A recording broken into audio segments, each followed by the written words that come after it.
The Guam Power Authority's internal report of the November 3rd island-wide blackout concludes that 2 brown tree snakes set off the chain of events that led to the island-wide blackout the evening after the general election. 2 snakes were found on a riser pole on EPAL Road, a couple of poles down from where you did the interview with PNC, one of our assistant managers.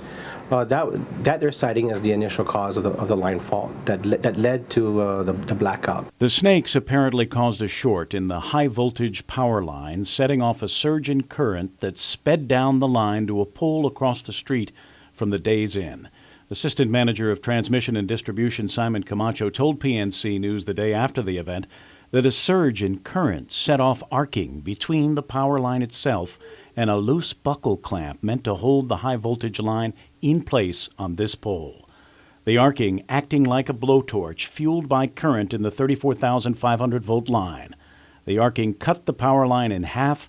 The power line fell, slapping another power line below it, causing the burst of light seen across northern Guam. At that time, Camacho said he wasn't sure what triggered that initial surge in current, but he suggested it was the snakes that burnt out 2 transmitters on the power pole further down the road. All I know is that we did find a dead snake, and we found some burned terminators down at the end of the road, right before the housing. That could have put extra stress on this? Yes. And subsequently triggered? Yeah. So this might be a brown tree snake event? I'm not sure. You can't say so? It could be coincidence. Yeah, coincidence. Not coincidence anymore. Today, Perez confirming that the internal investigative report by GPA engineers concluded that it was the snakes. They shorted out. They create a short, and it could lead to a variety of things. I mean, in this case, we have snake outages different times, and that I've reported on PNC and K57, right. Many a times.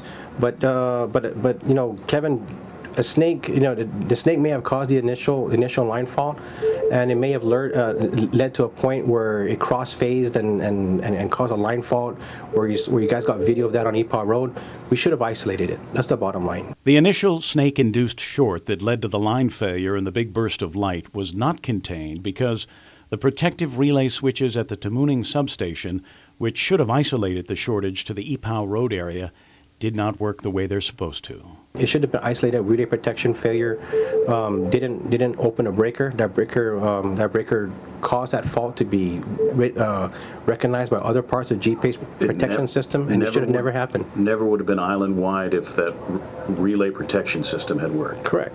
It's been about 15 years, says Perez, since the last brown tree snake event caused an island-wide power outage. When was the last time a snake event led to an island-wide power outage? My recollection, we had an incident occurred in the mid-1990s.